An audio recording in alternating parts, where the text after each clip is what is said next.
Okay, I think we're just going to go ahead and get started. I don't want to keep you guys longer than you need to be here. And as people sign in, we will just let them in as we go.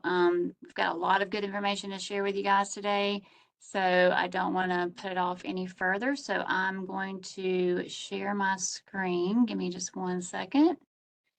Share a few things with you, and then we will take questions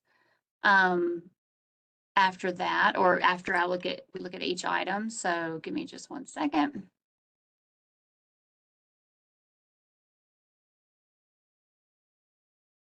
Okay, all right. So one thing that always pops up that we usually discuss at the beginning of these meetings is discussing the timeline. I know you're all eager to find out when the EGAP application will actually open. So we received word that that we should have access to the first draft of the EGAP application maybe by tomorrow. However, it does take some time for us to test it and make sure that everything in it is correct. Sorry, let me make sure I want to make sure I can let people in as they get here. Hold on just 1 second, because it shrunk my screen, sorry. Just 1 second.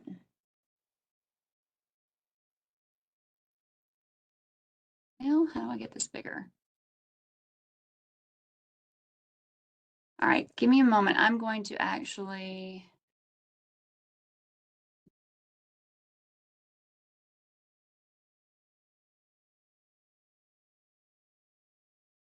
Okay, now I can see. All right, sorry about that. All right, so I just want to make sure I was going to be able to let people in as they come. Also, Erica, I'm going to make you a co-host so that you can help me with letting people in if I'm not able to see it. All right, sorry.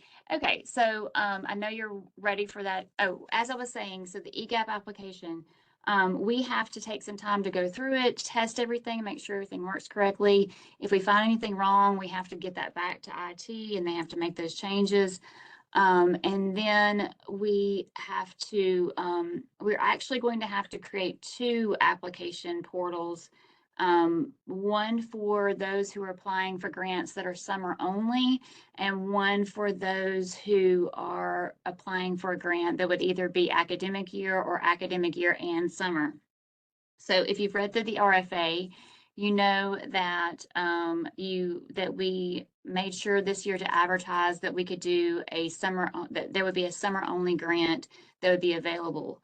And because we knew that ESSER funds were going away, and we wanted to make sure those funds would be able to be provided for this summer, we have to actually use FY25 funds to support the first year of those summer only grants. And so because if you notice, we've named our cohorts this year differently than we have in the past. It gets confusing when you name them in numerical order, because sometimes it's hard to remember what year a grant actually started on, or what fiscal year a grant actually started on, which is why we changed the name to Cohort 26. When we wrote the RFA, we knew we wanted to offer the summer-only grants and the year-long grants, and we knew that we would probably have to use FY20 funds to start the summer-only programs, just because we want to make sure that funding is available to you before the new fiscal year, the FY26 fiscal year. But we didn't think about that we might need to actually name that summer grant something different. Accounting has requested for us to do that, to actually call it Cohort 25 Summer. So I'm in the process of just making sure that we're allowed to do that and getting that approved. But that may end up being what we do. We would call, for those of you who are applying for a summer only grant, you would go into EGAP and fill out the EGAP application for Cohort 25 Summer, And then those of you who are applying for a grant that's either just during the school year or during the school year and the following summer, then you would apply for a Cohort 26 grant. My only concern is just making sure that people who get that Cohort 25 summer grant understand that their rules and regulations would apply to the RFA for Cohort 26 would apply to them. So that's my only the only thing that makes me a little nervous about that is just making sure that, if you're applying for that summer only grant, that you do understand that even though you're called Cohort 25, the Cohort 26 RFA does apply to you. So that is, I believe, what is going to happen. But again, that means the IT has to kind of create a copy of that portal, which shouldn't take too long. So anyway, to make a extremely long story short, just to be safe and make sure that we do have plenty of time to go through the review process before we open it up to the public. We believe that the EGAP application portal will open on February the 3rd of 2025.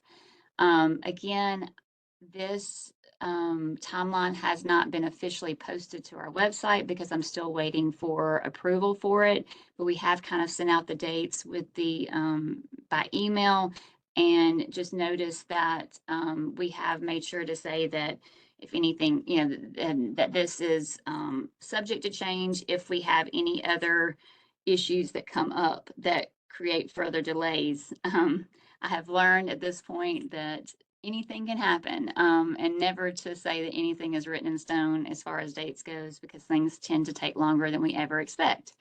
But we do believe that we're safe in saying that the portal will open by February the 3rd of 2025.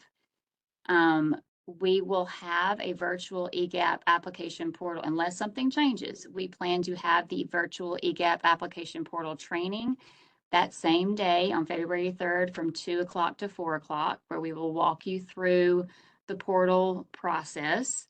And then that means that the applications will now be due on February the 24th of 2025. We've had to push that back to February 24th. So everything has been pushed back about a month just due to these delays from the holidays and things like that. We now know to not do an RFA over Christmas holidays. That just doesn't ever work out right. So we will try to do the next one much earlier so that this does not happen again.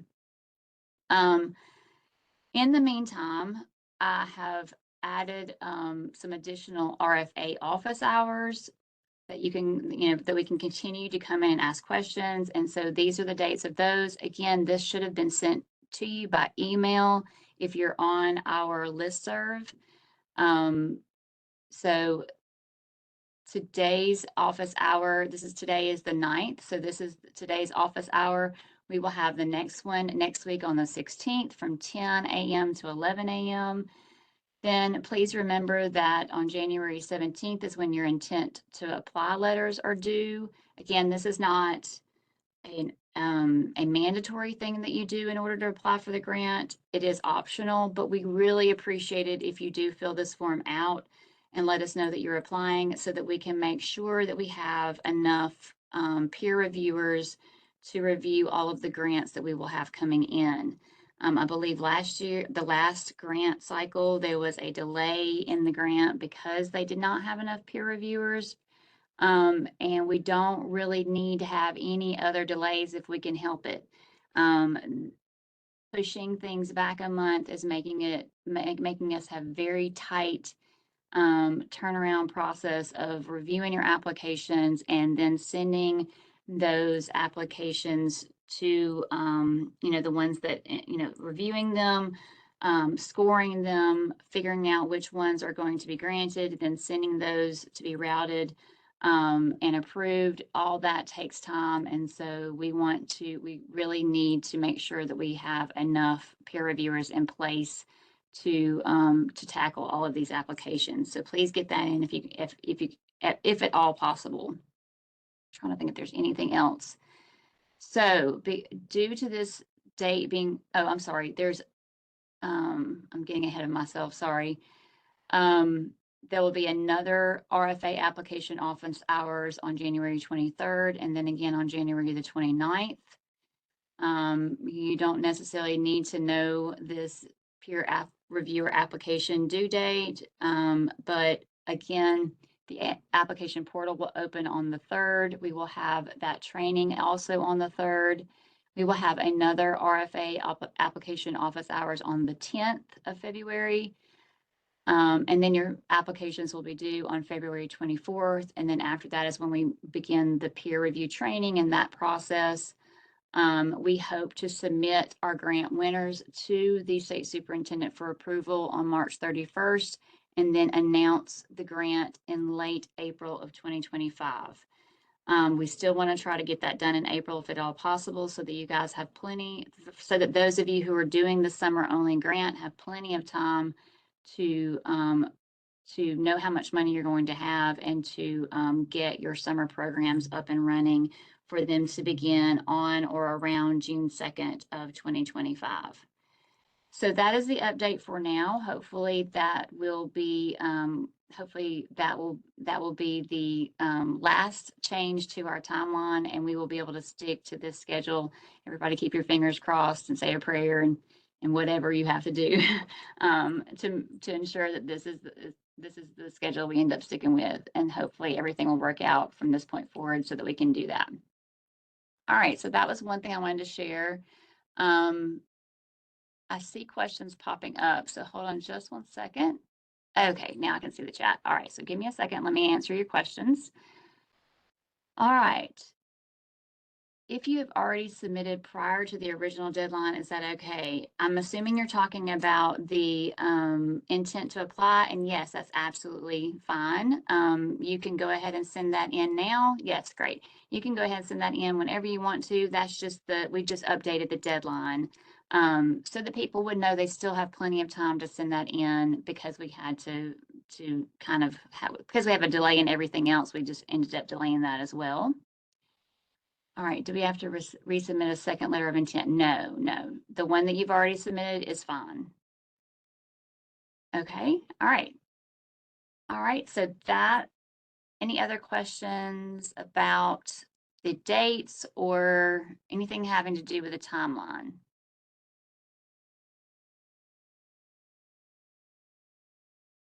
Okay, I don't see anything popping up, so I'm going to go ahead and move on. Of course, if you have questions, you're still welcome to put them in the chat. I'm going to. Okay, so another change that we realized needed to occur pretty recently ago is we needed to change the Form 1 document. I have sent that to Erica to upload on the website. And this is also a change that I know is going to happen in EGAP as well once we talk with them. So we realized after speaking with one of the sites that there's oftentimes when a summer program may have many more students than the academic year program.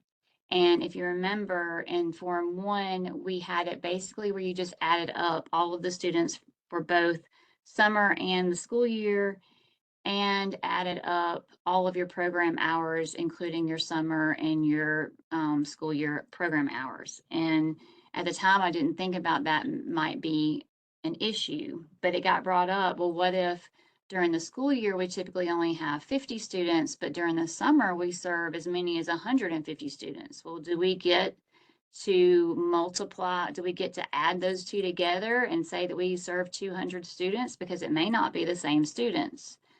Well, that would kind of skew our funding. That wouldn't provide an accurate,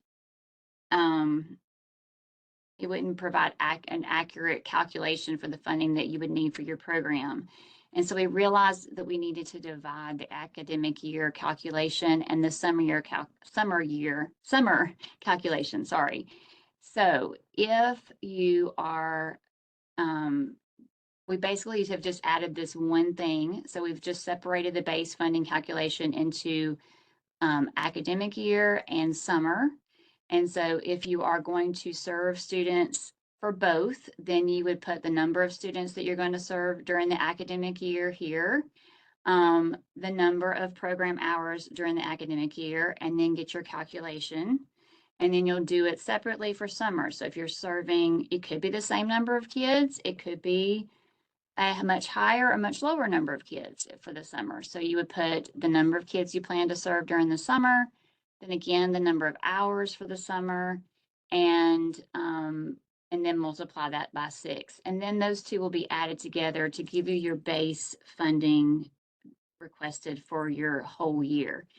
Again, if you're only applying for a summer only program, you'll just complete the summer portion. If you're only planning to serve kids during the academic year, you'll just complete the academic year portion. But this is going to give us a more accurate count of what your funding needs to be based on these calculations. So you will add all of these numbers together. You've got your base funding calculation, then you've got your transportation supplement if you qualify, if you're providing transportation for the students to either if it's after school and you're giving them a bus ride home with 21st Century funds, then you would be approved for that supplement. Or if during the summer you're providing transportation to the program and then home from the program, you would qualify for this supplement. And then again, if you are located in an area that is REAP, which is Rural Education Achievement Program eligible, then you could get an additional $10,000 for transportation as a supplement. So you'll add all of these together to get your total amount of funds that you qualify for your program. So I just wanted to run through that. That is a change. We will try to make sure we get that information out and mention it at each of these meetings. If you don't attend one of these meetings and you don't realize there's been a change and you've already, you've already downloaded all the documents and you use the old Form 1, that's fine, but you're still going to have to separate it out when you get into EGAP. So it's really not going to matter if you've combined them here on this form. We're not going to hold that against you because basically we're going to go by what's in EGAP, and it will be separated out in EGAP when you go in to put in your application. So we would prefer you to use this form, of course, because it's going to, that way it matches and it makes sense, but we're not going to, of course, we're not going to hold it against anyone if they didn't realize that there was a new form. All right, so any questions about that before I move on?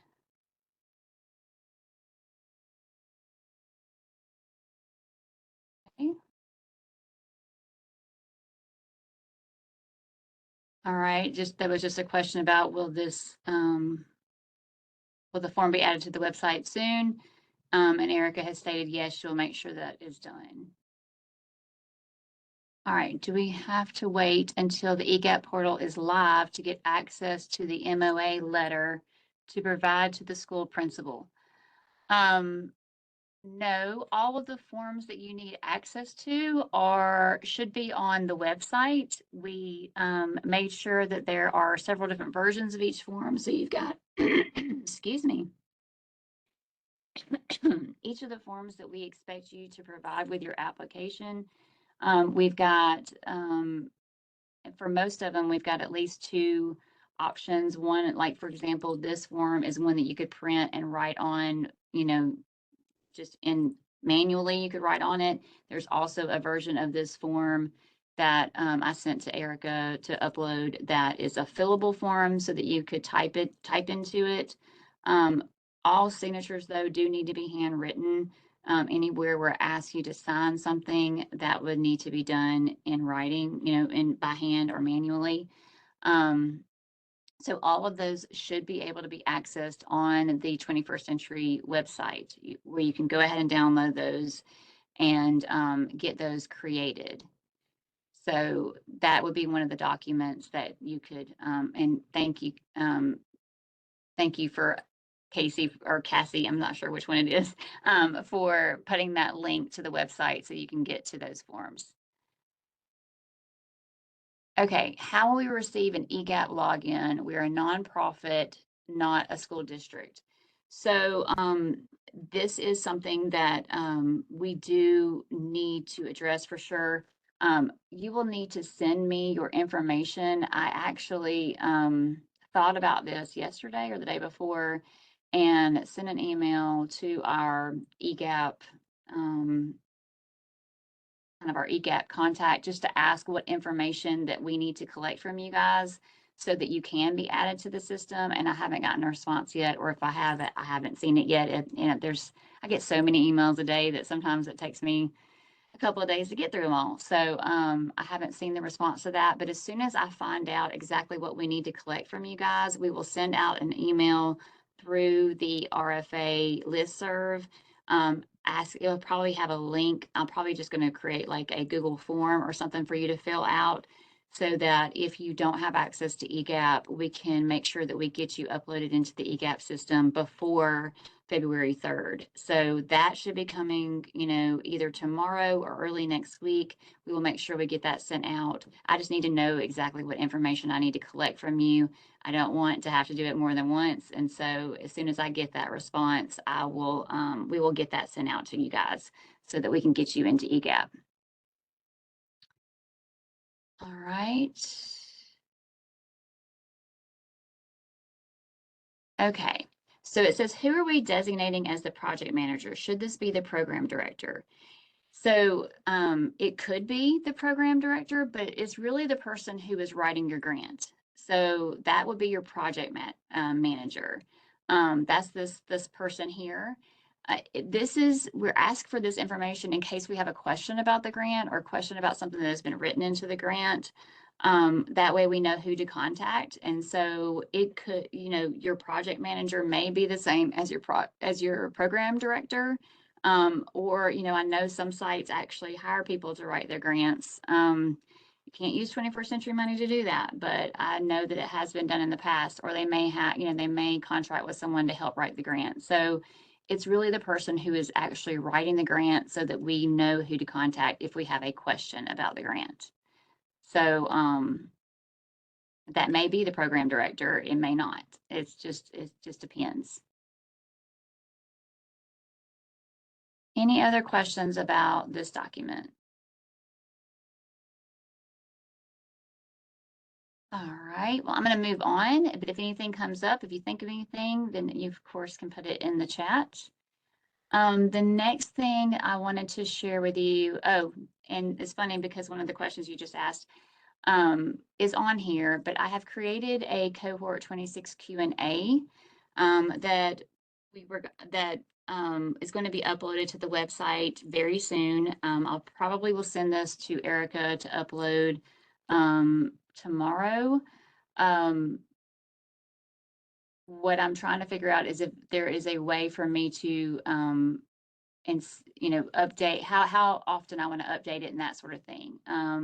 But yes, we have created this Q&A. Basically, as you send me emails and ask questions, I'm trying to make sure that I put them in this Q&A. I'm afraid I may have missed one or two, but these are the questions that get asked. I just want to make sure that we are as equitable as possible and that everybody gets the same information whenever we can. And so if a site specifically asks a question that everybody needs to know the answer to, I'm trying to put it into this Q&A document. Some of these questions I've already gone over with you at previous office hours, but some might be new. So I figured I could go through those really quickly with you right now. But I saw some other questions pop up, so let me see. Okay, yes, that's one of the questions. So a question is, are you still planning to revise Form 3, the sample MOU, or has it been revised? I'm still planning on doing that. There's just not enough hours in the day, to be honest with you. So the MOU, and that's one of the questions that's actually on this document. The MOU that is currently part of the RFA is an example. It is an editable form that you can edit as you need to. The requirements of the MOU are for you to make sure that you detail what services are being provided, and that you make sure that you put the amount of money that is going to be spent in that contract. That is something that we have not always required um, in past cohorts. And it is, I don't understand why it hasn't been included in past cohorts, but that is an important part of a contract as to how much your money you're going to pay somebody. And so those are things that are required of the MOU. There are other things that have come up, other wording that needs to be included in the MOU, but that the federal guidelines state should be in an MOU by a subgrantee. And that is something that I basically I kind of knew about it, but really had never thought about it in the past. But it was reminded about this at the Bremen conference that we went to a few weeks ago. And they talked about wording that is supposed to be in contracts for subgrantees. And so there are some things that really need to be added to the MOU that make sure we meet the requirement of the feds. I need to go through Edgar, and Edgar is some laws and regulations that apply to education funding, and just pull out the things that do need to be included in the MOU and add that to the MOU. We know that this is going to be a kind of a work in progress. If you upload what has been provided to you now, as long as it meets the standards that are in the RFA, that's fine. And I promise you, I'll try to get that done as soon as possible. It's just something that I haven't been able to sit down and tackle yet, and to make sure that I'm providing you with the correct information. But I will say this, if you're from an LEA, you probably already know what that wording is. Your LEA probably is already aware of that. And if you want to use the contract that your LEA uses, then you're more than welcome to do that. You do not have to use the MOU that is provided as an example in the RFA. That's just an example. As long as it has all of the parts to it that are required in the RFA, talking about, who you're contracting with, the hours that you're contracting with them for, the amount that you're paying them per hour, the total amount of the contract, that sort of thing. As long as that's included, then that is fine. And I promise you that we will get the updated wording sent out as soon as possible. For those of you who maybe don't work in an LEA, or you might be a CBO or a CFO, we'll try to get that to you. But as long as it includes what's in the RFA, if that's what you've uploaded to begin with, that's fine.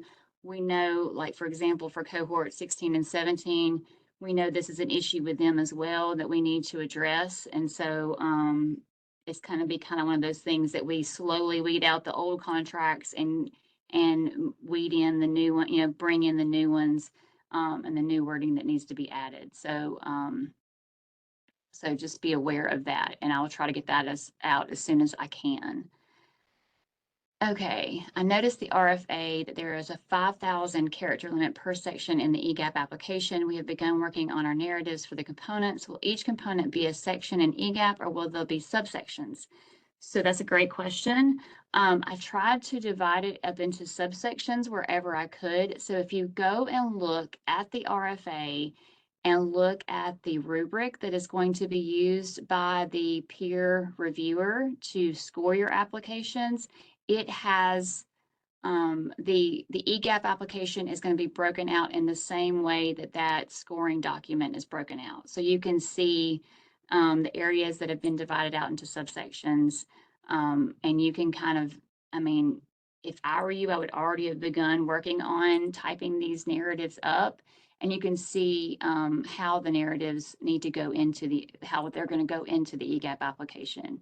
So refer to that, refer to the scoring rubric that's part of the RFA. It's in the towards the end of the RFA, and that will show you exactly, pretty close to exactly what's going to be in EGAP as far as the way the questions are going to be broken down. All right. Is there a technology cap? Is it confined to the first 2 years of the grant? Okay. Don't believe I have a technology cap in there. Hold on. I should.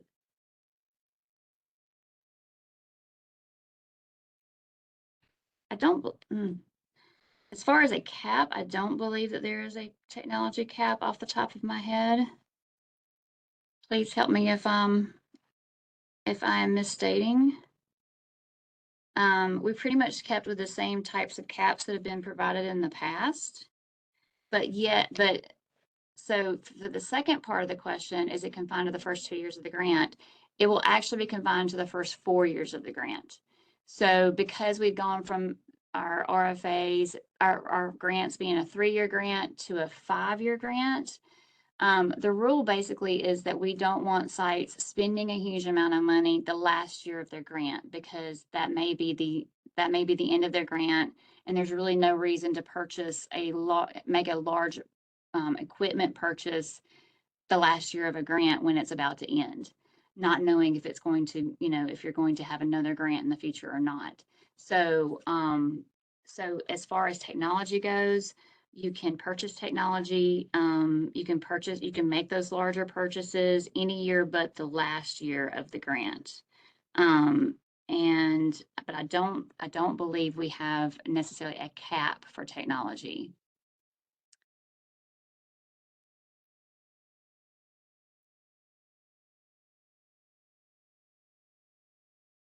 Okay, so there's a question that says we have different understanding of an MOU and a contract. We wrote MOUs to outline the roles and responsibilities of each party, but will not sign contracts with funding with all necessary federal requirements until the grant funding is approved. Is this going to be an issue? So really, from my understanding, an MOU and a contract are very similar to being the same thing. Where for the purpose of this grant, we're going to consider them the same thing. And let me scroll down. I've got this up on the screen, but I do have an area where questions have been asked about MOUs. So give me just a second. So I make sure that I tell everyone the same information. Okay, so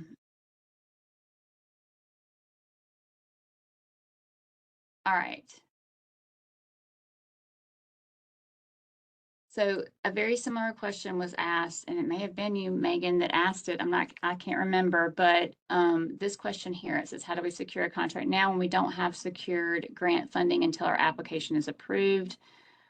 Do we write the contract and not have it board approved until funding is received? And so my suggestions for that was if you have someone that you want to be the provider of a service that you're going to write a contract with, then we would love it if you could go ahead and upload that MOU. But if you have a situation with your school district where or if there's a concern about doing some sort of financial agreement before a grant has been approved, we completely understand that. And so this is some terminology that you may want to include on that MOU or that contract if you can go ahead and do it.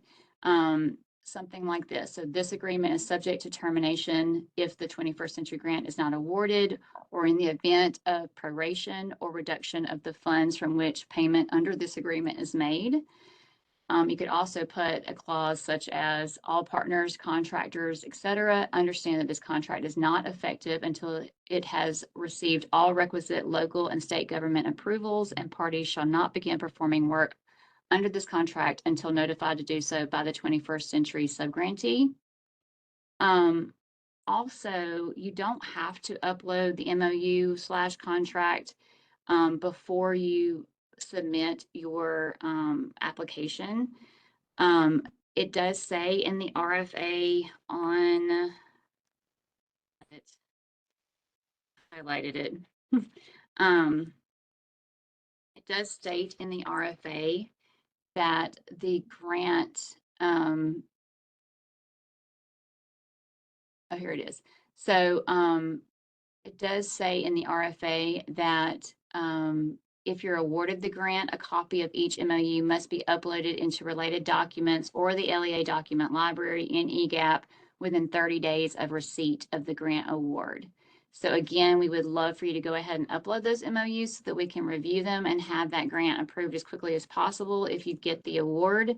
But if not, you have to have them submitted within 30 days of getting the award, of it being announced that you received the award. We need you to go ahead and start working on getting those contracts in and uploaded. So just to also give you some more information, if you receive the grant, if you are awarded the grant, then one of the first things that we do is go back through the budget that you submitted into EGAP when you did your application, and we still have to go in and approve it.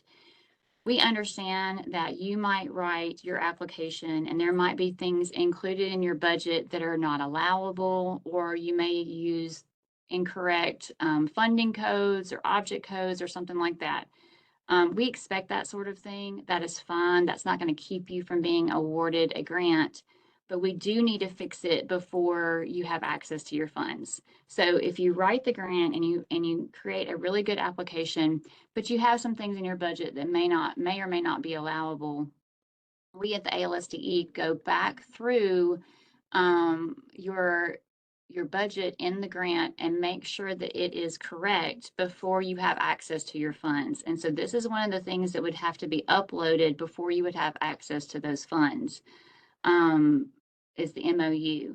And the reason why we had to crack down kind of on MOUs is we have found that some sites were uploading services that were being provided.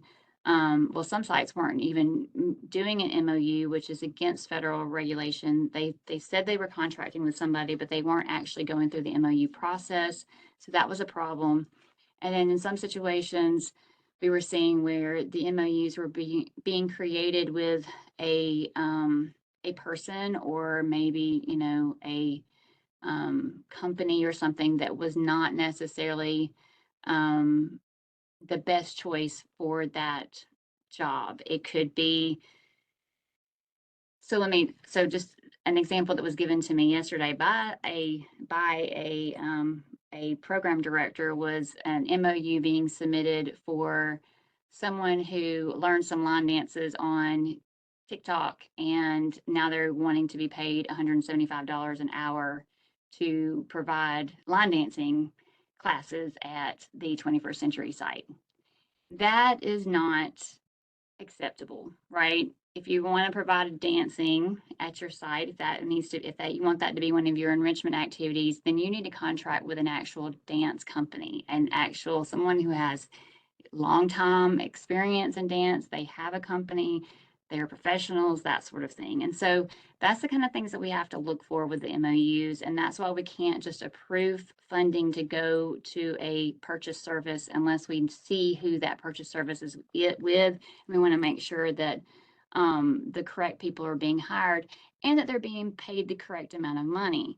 You know, $175 an hour to pay someone to do line dancing is just crazy when you're not even paying your teachers anywhere close to that amount of money, right?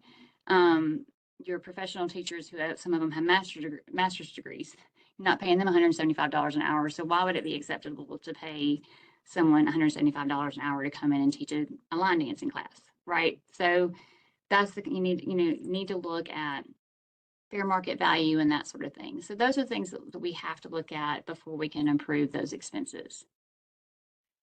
Okay. Can we also include an unsigned contract with the MOU to fulfill this requirement? You could do that. Just understand that just for the purpose of the application, you could do that, but you would still have to have a signed MOU submitted within that 30-day deadline for your budget to be approved. And just understand, if you're one of those people who are doing a summer only grant, then your timeline is going to be even tighter. Of course, we're going to look at those applications first. We're going to look at those budgets first. So the longer it takes for you to get those MOUs in, the longer it's going to take for your budget to be approved and you to have access to your funds. Okay. What grades are considered middle school? Just checking because 4th grade uses the same formative benchmark assessments as fifth and 8th in my district. As far as I know, in most cases, fourth grade is going to be considered elementary school. If you have a justification of considering it middle school, it really depends on what your LEA or what your school district considers is middle school. So if you're serving a school that's called a middle school and it serves 4 through 8, then that's fine. You can count fourth grade as a middle school. But if you can't, if you're serving an elementary school that's K through 4, you can't say that fourth grade is middle just to try to get those extra priority points, right? So it needs to be that you're serving a middle school. If you're serving a K, this is another question that's here in this Q&A. If you're serving a K-12 school, then the answer to that question is that you're serving either your middle or your high school grades to the same or equal extent as you're serving your elementary school grades to get those priority points. So yeah, that would be the answer to that one. Okay, yeah. All right, we are wanting to take students on a field trip that is not on the approved list. Are out-of-state field trips allowed? How do we go about getting prior approval? And is approval required prior to the application being submitted? Okay, so let me think about this. So the main rule around field trips is they have to have some sort of educational reasoning behind you taking this field trip. And we're actually going to be doing some professional development coming up at ACA, and we're going to talk about field trips as part of that professional development.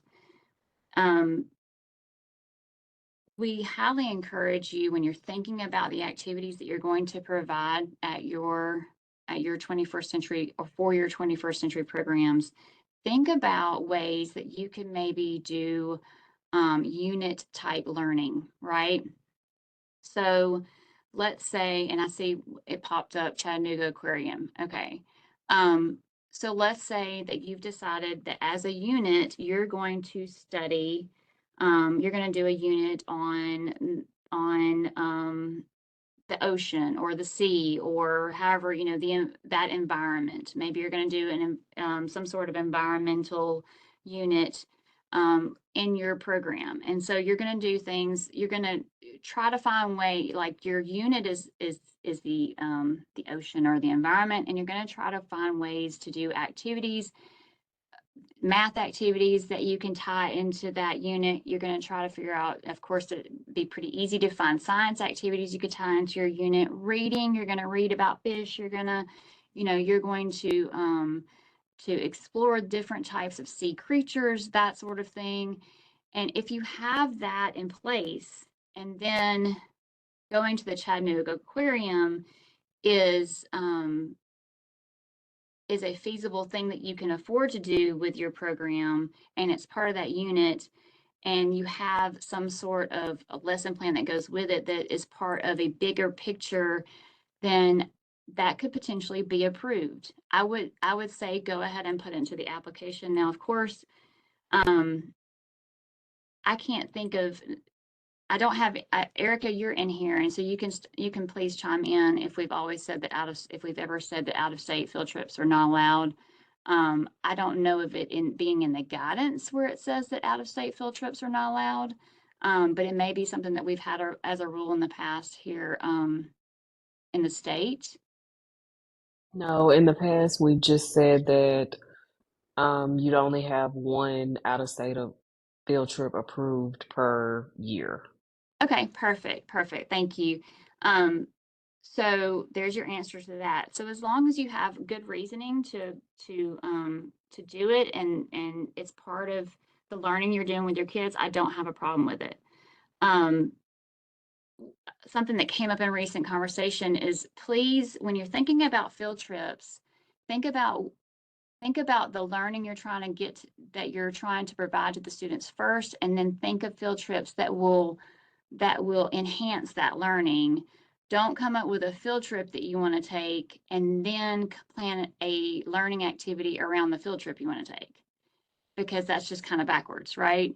You really need to be thinking about, what is it that we want the kids to learn? And oh, what kind of field trip could we take where they would actually see that in action, or they would actually, be able to touch and feel and do the science or the math or whatever that we're learning about right now. And those are the kinds of field trips we wanted to see you take. So as long as you do that, that's fine.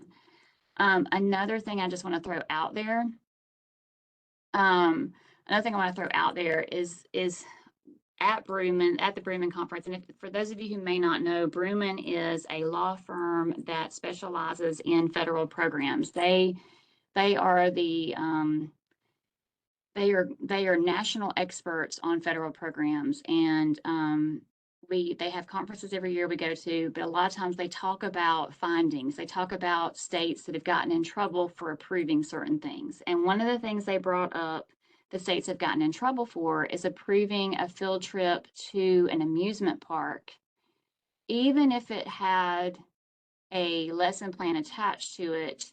So, for example, and I know I did this when I taught high school. I taught high school science when I was in the classroom. And I know there was a point where I tried to do a field trip and said that we were going to do a physics lesson attached to it. And we were. I had a great physics lesson to go with it. They just said at Bruman made sure they made a point to say that there's lots of states getting in trouble for allowing that sort of thing. And if you're going to do that sort of thing, you better make sure that you have evidence to back up that you really did follow through with that lesson plan, and that you did create that your kids did do something with that after there was a product that was created, there was a project they did, something was created after that field trip to show what they learned while they were there. So, and it would need to be age appropriate. So you really can't take some elementary kids to a amusement park and say that they're doing a physics activity necessarily. It would take some pretty high level physics to really talk about roller coasters and that sort of thing. Yes, you could talk about motion and that sort of thing, but knowing that this is something the states are getting in trouble for, just understand that when it comes to that type of field trip, we are going to really ask you to provide us with with a lesson plan that has some real meat to it, um, that is well thought out. You talk about the activities that are going to be done leading up to that field trip, and then we're going to ask for evidence that you did that you did implement whatever activities after. We're going to ask for those student samples and things like that. So because we've got to cover ourselves, so we got to make sure that we aren't getting fined, or not fined, but getting a finding for allowing that and not making sure that it was for an educational purpose, because it specifically says in the federal guidance that a field trip for entertainment purposes, and it mentions amusement parks specifically, is not allowed. So we just have to be really careful with that one. But Chattanooga Aquarium should not be a problem as long as you have the lesson plan to back it up. Okay, we've talked a lot. All right. Okay. So there's a mention about they had to take charter buses because the school district does not cross state lines. That's fine. That is something that can be spent, that 21st Century Funds can be spent for. Okay, it says in previous cohorts, if you lived on the border of the state, we could do more than one trip a year with approval of the State Department. We're 30 minutes from we are 30 minutes from Chattanooga, but 1 hour and 30 minutes from Huntsville.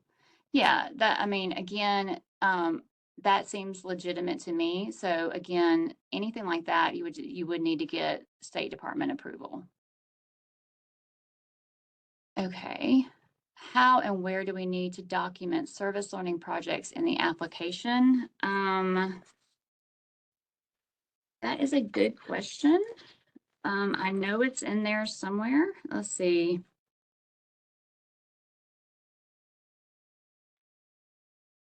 Give me just 1 second.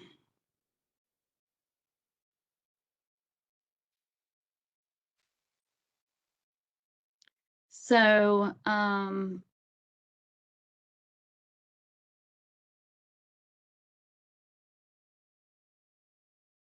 I would think that the best place for you to talk about, I'm just checking to make sure that I'm not incorrect. Hold on just 1 second. Activities. So, okay. So more than likely your best place, hold on. I'm so sorry. Okay, so you're going to talk about it actually in several places. Talk about service learning projects, okay? Because one of your, so for component 3A, project design, component 3A, one of your performance goals and objectives is, hold on just a second. Number 5, the fifth one that you have to address is students regularly participating in the program will demonstrate civic responsibility and strengthen their community through service learning projects. So in component 3A, you would talk about your performance goals and objectives for your service learning projects. And then in component 3B, you would describe the strategies and activities that you are going to implement to meet those objectives, right? So you're going to create your objectives regarding service learning projects in in 3A, and then you're going to talk about the activities, which would be the actual service learning projects that you plan to do in component 3B. And then in component 3D, you're going to talk about the ways that you would evaluate those activities to make sure that you met your objectives. So you would actually touch on service learning in 3A, 3B, and 3D. 3C is student and family support, so you may not touch on it in that one. But in 3D, when you get to talk about evaluation, you would need to mention that as well. And then you would also touch on it in your budget. So really, you're going to mention it in several different places, but that would be where that would fit into. Right. Okay, so let me see if there's any other questions that was on this Q&A that I haven't addressed. Give me just a second. Okay. So there was a question about if the district has never had a 21st century grant, do they get priority points? And it talks about how in the RFA, it mentions the counties that don't currently have grants, but it doesn't break it down by school district. So it would have taken too long to list all of the school districts that don't currently have a grant. So we just listed the counties. So if you know your school district falls within one of those counties that are mentioned, then you should be good and know that you would qualify for those priority points. But if your county is mentioned, it doesn't and there's multiple school systems within your county, then you would need to check to find out. You could check with that school system to find out if they currently have a 21st century grant. But if they don't have one right now with either cohort 16 or 17, then you would qualify for those priority points. And then there was a question, if the high school received a grant and wanted to include the middle school in their application, would that negate the high school receiving priority points? And the answer to that would be no.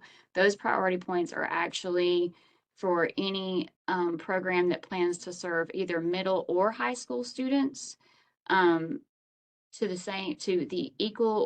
same extent or more than they're serving elementary, then you would get the priority points. In the past, we just gave the priority points to programs that only served middle or high school. And when I went through and rewrote the grant, I didn't really feel like that was fair because what if you're serving a K-12 school? So if you're serving those middle or high school students at all, then you can qualify for those priority points. Okay, that answers that next question.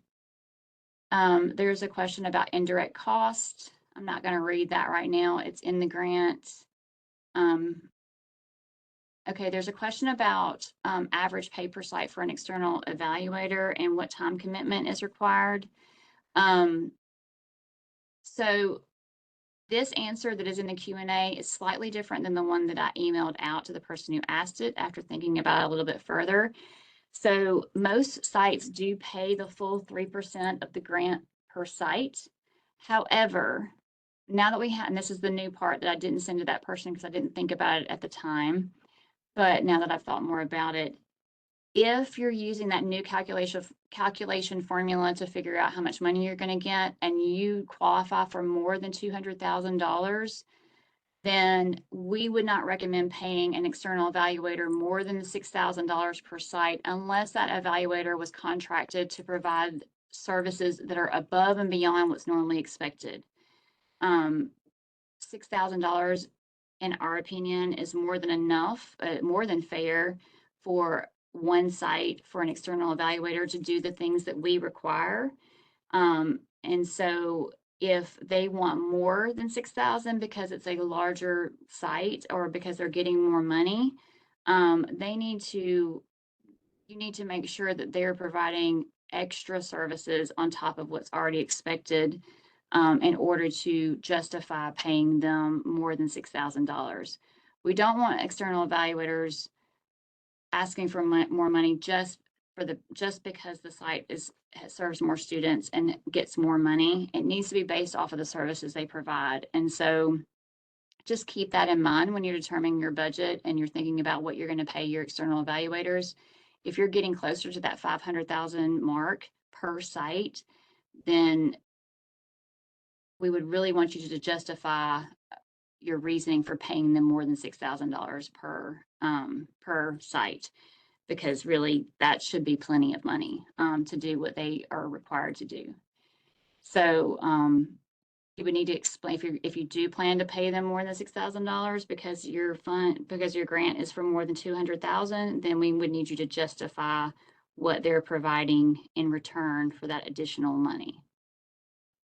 Okay, so I see some questions have popped up. We have two sites that are close together in proximity but serve different populations of students that want to offer daily summer transportation. Can they split transportation costs? And if so, can they both apply for the additional transportation funds? Okay, so when you do your application, typically the application is per site. So the only reason why you would, so this question has many different layers to it. Okay, so first of all, if you're applying for two different grants, basically, I mean, you're applying for one grant, but they're each, well, really, it is two different grants. So you've got your subgrantee, the person who's doing the fiscal agent, the main, it could be the LEA, it could be the CBO that's applying for the grant. But then for each site, they have to apply for, you would typically apply for a different grant for each site. You would fill out all the forms and everything for each site. If that's the case, then both of those sites could apply for transportation funds, even if they are near each other and the same bus is going to serve both schools, then you could potentially pay for part of that bus with one site and part of that same bus with the other site. I would suggest you do it based on the number of students that they're actually picking up and transporting it and making it a fair split. So there is a question in here about, do we have to use, if we qualify for transportation funds, do we have to use all of those funds on transportation? And so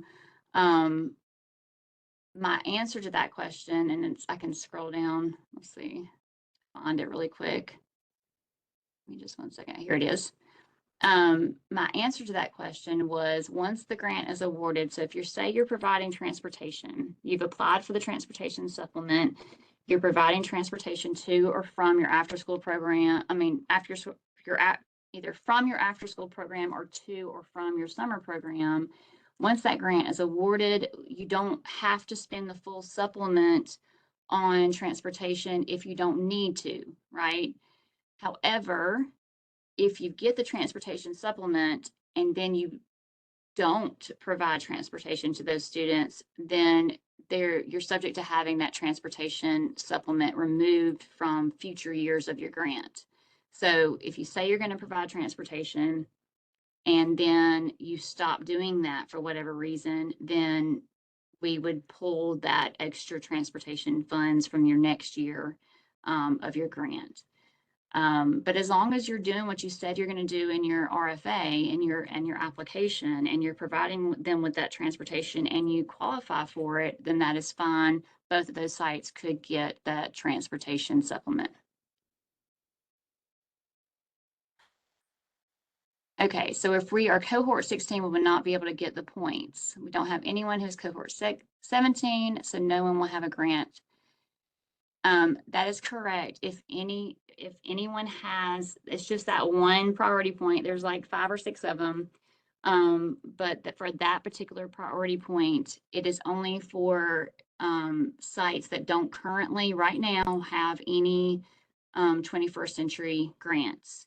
The purpose of that priority is to try to expand the program to other school districts and other counties. And so if you've already got a program in place in that county or that school district, then that kind of defeats the purpose of that priority point. So no, you would not get the priority point for that particular priority point. Okay. Okay, so the grant says 12-to-1 or less staff student ratio. Would a budget figured at 10-to-1 ratio be admissible? It would be 3 teachers and 3 aides for 60 kids. So the 12-to-1, I need to go back and check this. I want to say that the 12-to-1 is a suggestion. It's not a requirement, but that was you don't have a minimum requirement, you have more of like a maximum requirement. So really this, whether I have to go back and remind myself, I'm sorry, this is a long grant, I don't remember exactly what it says, but as far as that 12-to-1 ratio, that's really the purpose of pointing that out would be say you really shouldn't have a teacher serving more than 12 kids if at all possible. It's fine for them to serve less if your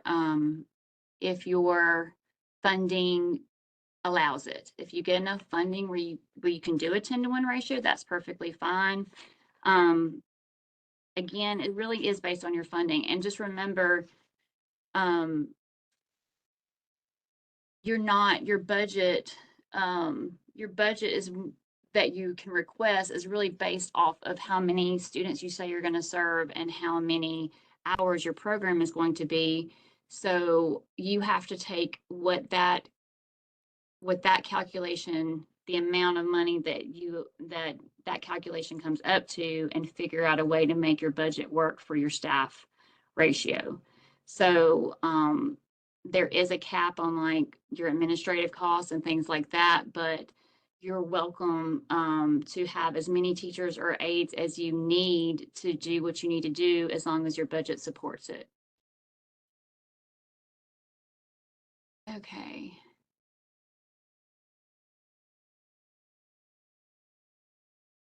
Oh, okay. So DeKalb County evidently is on that list, but so evidently there is a misprint there. So I'm sorry that we somehow missed that.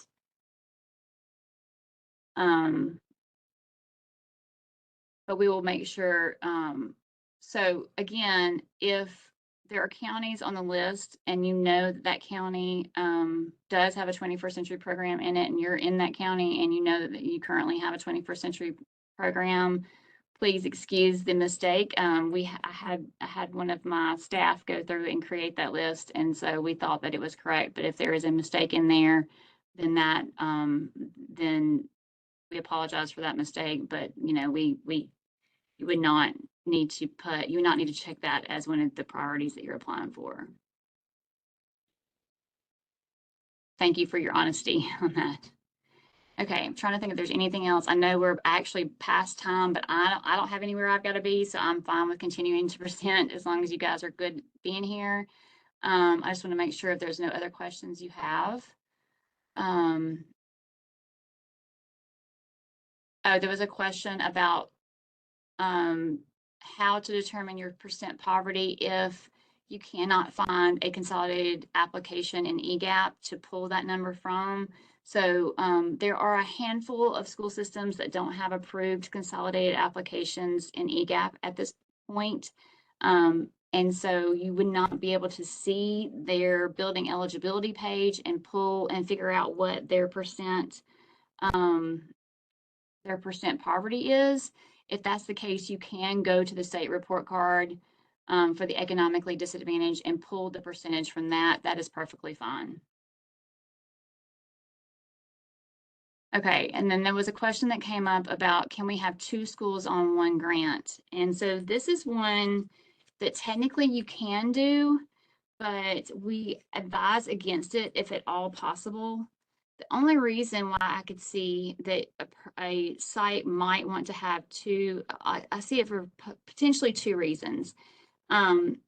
You might, if you wanted to combine 2 schools into 1 grant and call it 1 site, technically, even though it's really 2 sites. It's been allowed in the past.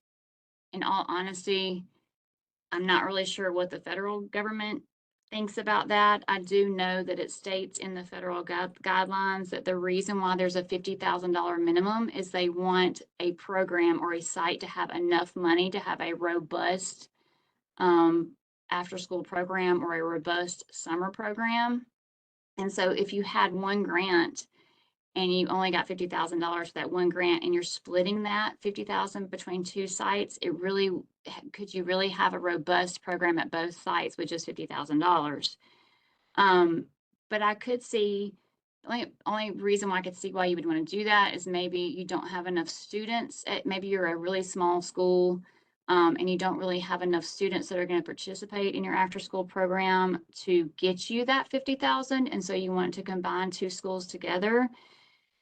That I could see the potential there, but again, you would need to make sure that if you're doing that, that both of those schools have the same needs, that they have the same priorities and the same goals, because you're really just writing 1 application for 2 sites, and it would be really hard for you to split apart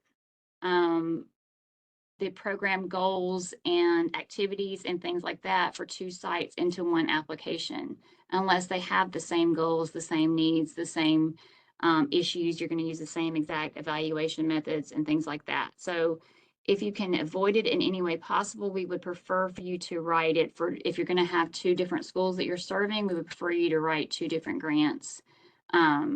1 for each of those schools. And so that way, you have enough funding to support each program. That way, again, another issue would be like your administrative cap. If you are trying to support 2 schools, then you have to have 2 site coordinators, and that's going to eat up your administrative budget. And you might go over your administrative cap if you have to do that, especially if you also want to have like a bookkeeper at each school or a data entry person at each school.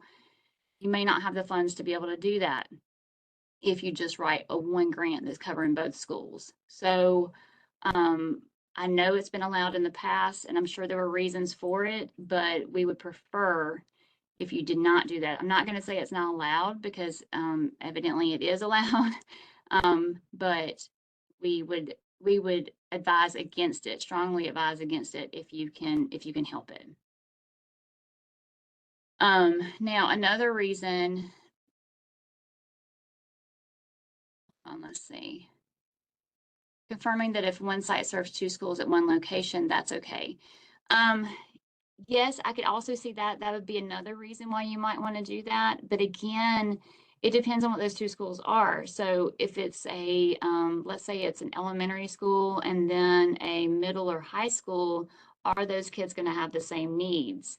Um, just because they're like located kind of on the same campus or they're very close to each other, are the kids going to have the same needs? Are you going to be able to write the grant? Um, are you going to be able to easily explain the activities and the program goals and all of that for two separate, totally separate programs? Because typically an elementary 21st century program looks extremely different from a high school 21st century program. So um, okay, so it says we have a 3-4 school and a 5-7 school in the same community. We're wanting to serve 3 through 5 together. Yeah, that makes sense because there's probably not going to be a huge difference between 3rd grade and 5th grade and their needs. Because it's probably the same community. They have the same, probably have the same needs within that community. And that shouldn't be a problem.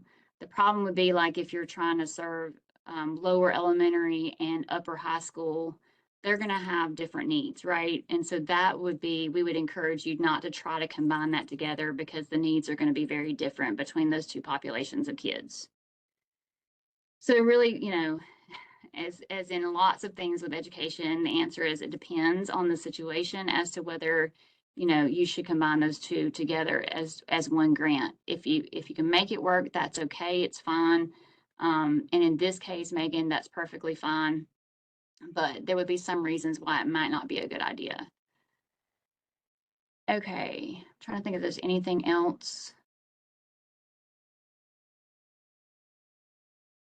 This is all MOU stuff. Already talked about that. There was a question about if we're doing a joint application, do we put both entities' names on the cover page or just the LEA? And so the answer to that would be for the applicant name, you would put the name of the 21st century site or center. And for the fiscal agent, you would put the name of the subgrantee that's going to be responsible for the fiscal matters. Okay, so like your 21st century site or center might be the name of the elementary school that you plan to serve. But then the fiscal agent, it could be an LEA or it could be the CBO is the actual fiscal agent. So you would need to determine who that is, and that would be who you would need to put. You wouldn't put both. If there's like a, if there is a, if you're doing a joint, if a CBO is submitting a joint application with an LEA, then typically the CBO would be the one that would be considered the fiscal agent.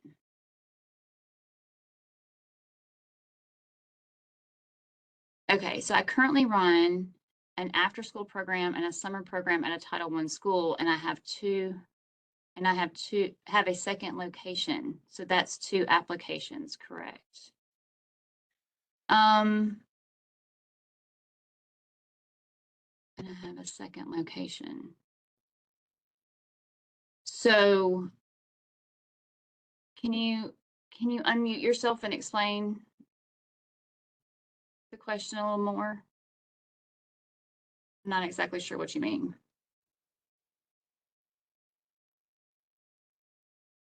I may have to give you permission to unmute. I thought I did. I thought I made it where everybody could unmute themselves. Yes, I can hear you.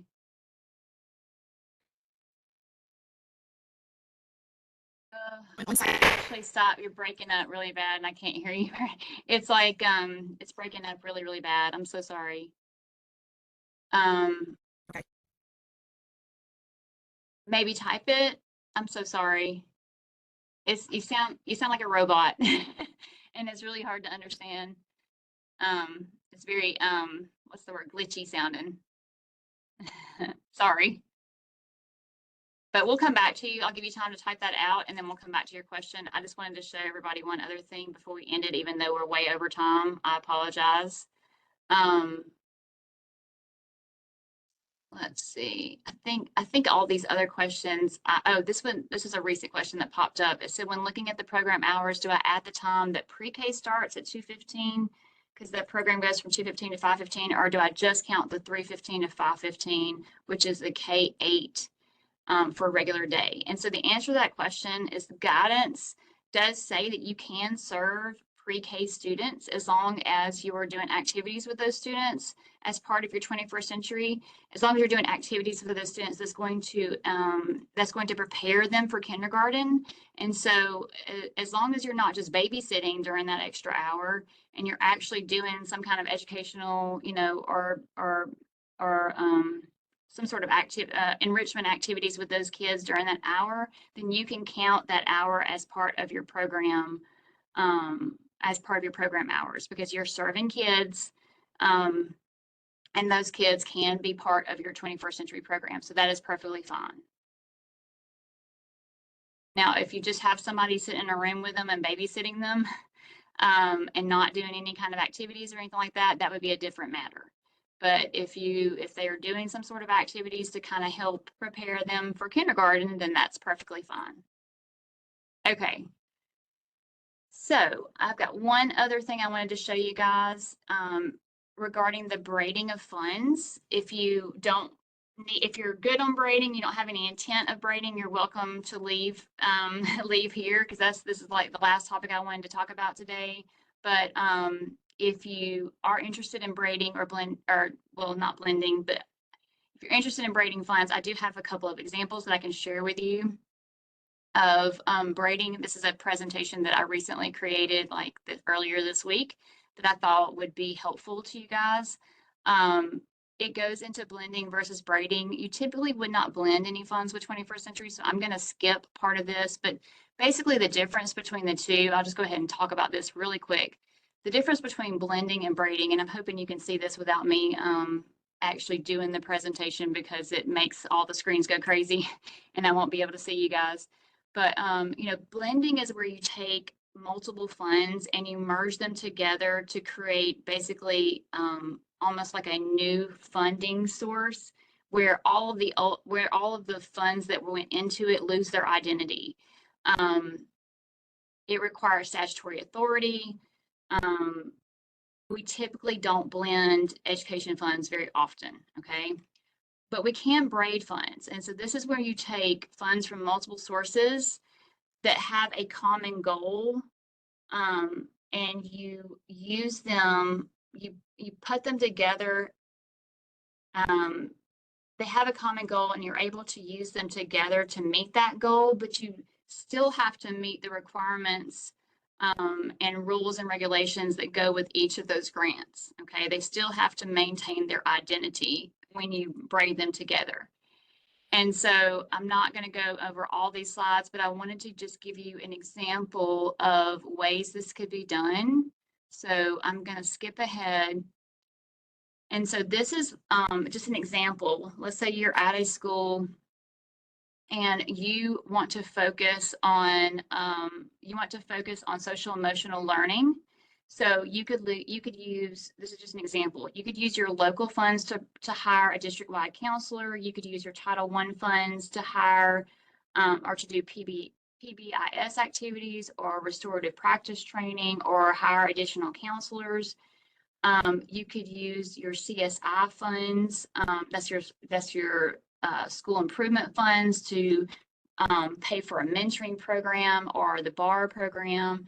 You could use your Title IV-A funds to hire a social emotional learning specialist, or assist suicide prevention training, to do some training with that. You could use your Title IV-B, which is your 21st century grant, to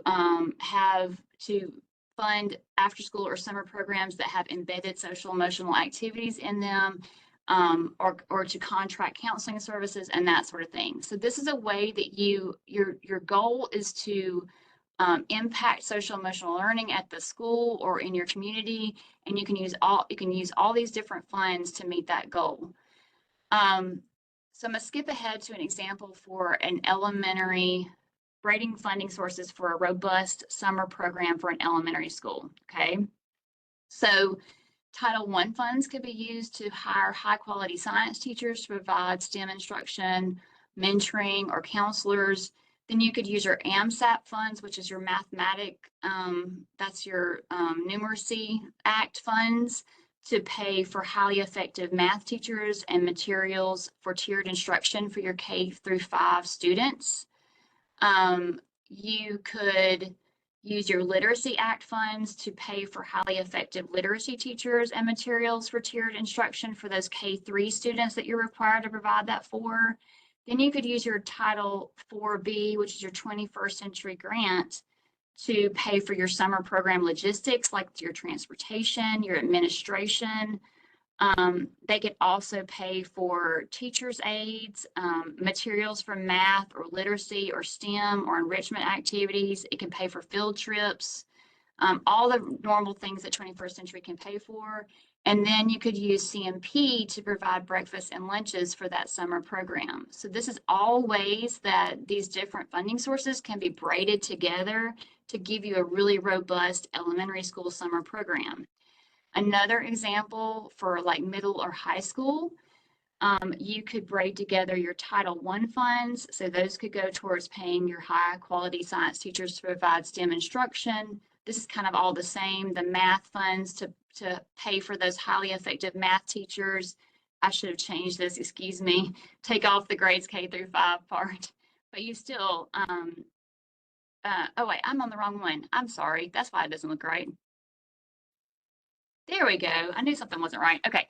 Title I funds could be used to pay for those core subject teachers to provide instruction or remediation, mentoring, counseling for your summer program. Local funds could be used to pay for graduation requirement courses. So if you wanted to do, if you wanted to offer courses for that students need to graduate, they could do that with their local funds.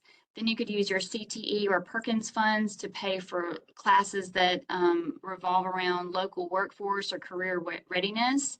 Then you could use your Title 4B 21st Century Grant funds, of course, again, to pay for your logistics like your transportation or administration. They could pay for teachers' aides, materials for math, literacy, STEM, enrichment activities, or field trips.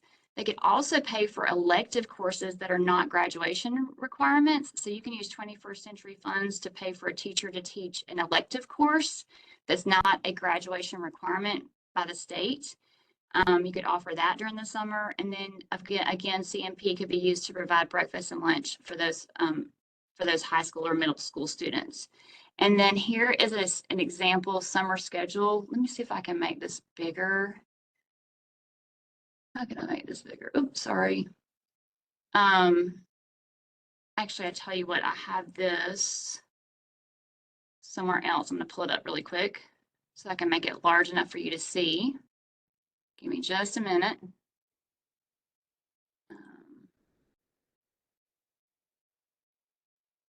Just finding it is the issue.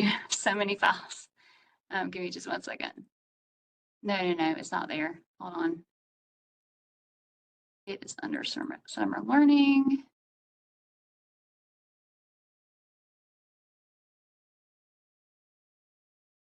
Okay, it's here. Oop. Hold on. Accidentally pulled up the wrong thing. Okay, let's see. See how many things I'm working on at one time? Give me just 1 second. Where'd it go? Okay, let me try that again. Oh, it's under Excel. That's what the problem is. Yeah, operating schedule. Okay, here we go. Sorry about that. All right, so hopefully you can see this all right. So this would be an example of a summer schedule you could do for elementary school. So as you see across the top, you've got kindergarten, first grade, second grade, third grade, fourth grade, fifth grade, and then it's broken down the side by the hours, okay? And up here, they have items that are students that are only your 21st century students, activities that only 21st century kids that are not participating, or they're not part of that that math, those Numeracy Fund Act or Literacy Fund Act students. So let me just give you an example. So let's focus on, since it's in the middle, we'll focus on second grade, okay? When the kids come in, they all eat breakfast, right?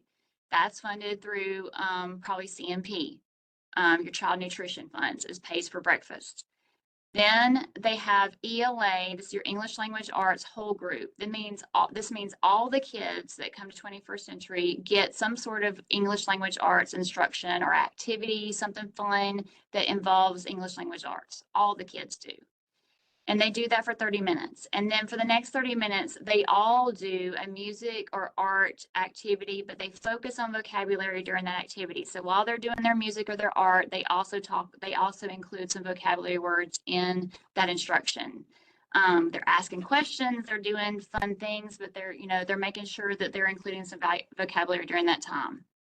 But then from 9 o'clock to 10 o'clock, the kids that are part of that ELA group that have to be served. So that would be your, I believe it's the K3 students that are not proficient in English Language Arts. They haven't met the standards where they're supposed to be.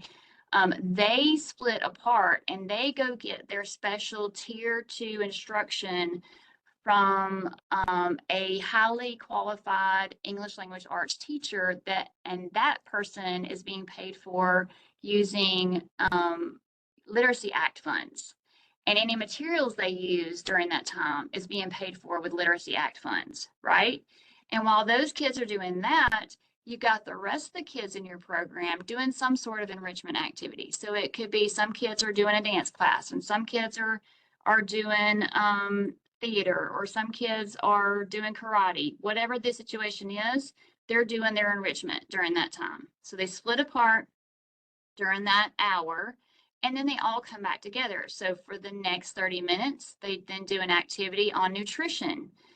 They do some sort of nutrition activity, talking about, the types of things that are appropriate for nutrition. And it's vocabulary focused. Okay. Then they all go to lunch together. Then from 10:50 to 11:15, they have an ELA whole group book study, I think is what this is supposed to say. Yeah, book study.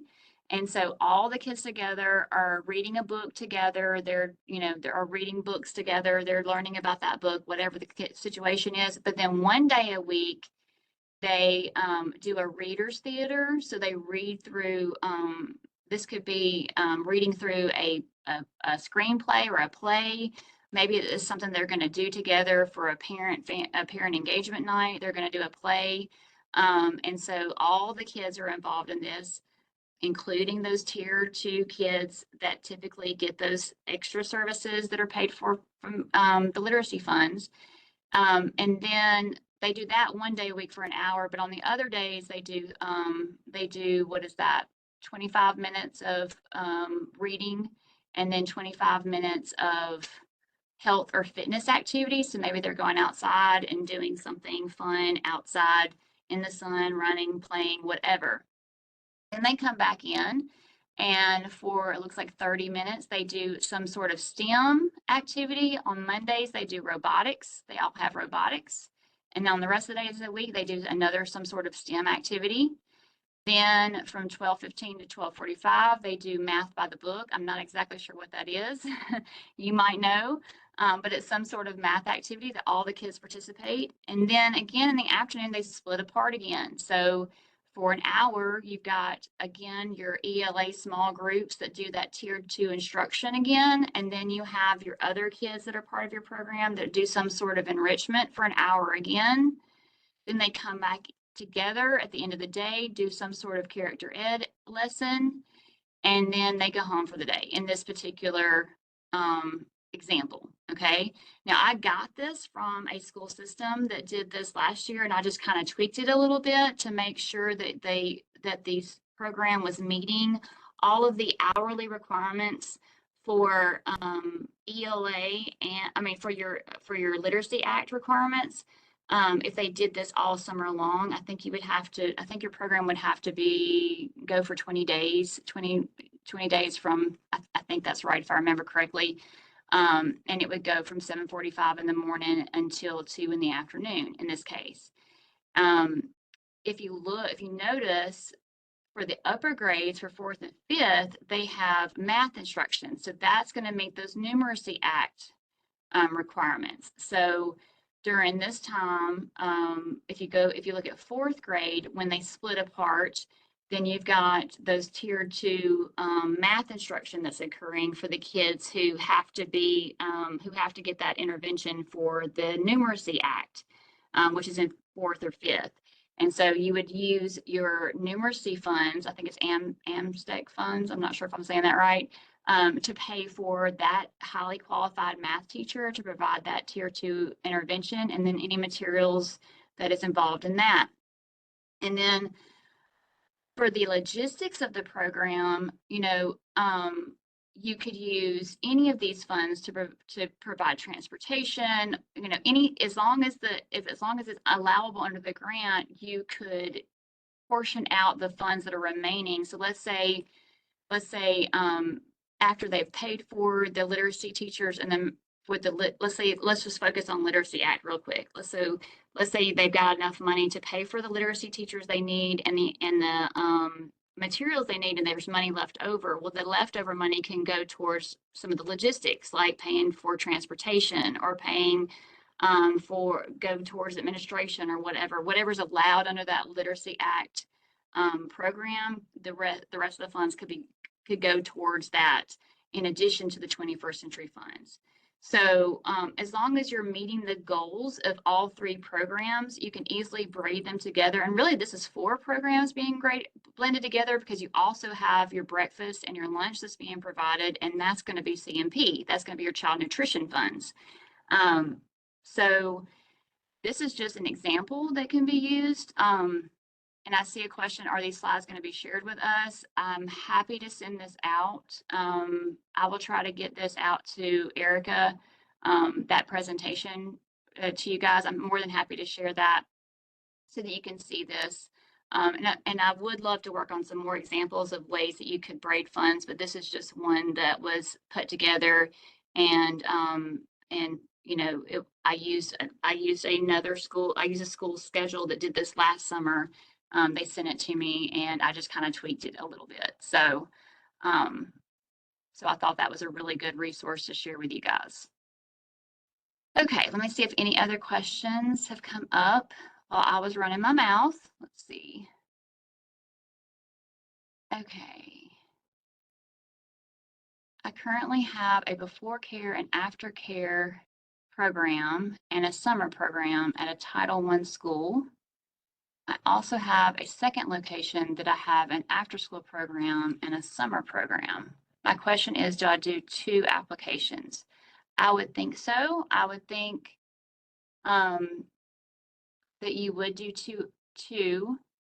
Now, as long as they're both at Title I schools, then you would do 1 for each one. As long as both programs are tied to a school and they serve students at a school, then yes, you should be able to do 2 different applications in that case. Okay. Any other questions? I'm sorry that I've kept you guys an extra, 37 minutes. I apologize. Told you we had lots of good things to talk about today. Awesome. I'm so glad that you learned something. And again, if you come up with any questions after this, we will meet again next week, I believe on the 16th from 10 to 11. Of course, this has been recorded, and we will make sure that Erica puts it up on the 21st Century website so that you can review it later if you need to. And I'm going to go ahead and end. I don't see any other questions pop up, so I know I've kept you guys longer than expected. So I'm going to go ahead and end today's, I'm going to go ahead and stop recording. Actually, I first have to stop sharing my screen.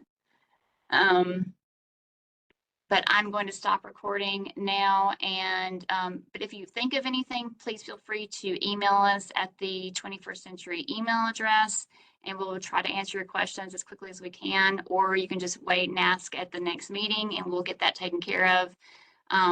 Or we'll get your questions answered there. But thank you guys for coming, and those of you who have held out, we really appreciate you being here. And we hope that you stay warm for the next couple of days and stay safe, stay off the roads, and have a really great weekend. We will see you guys next week.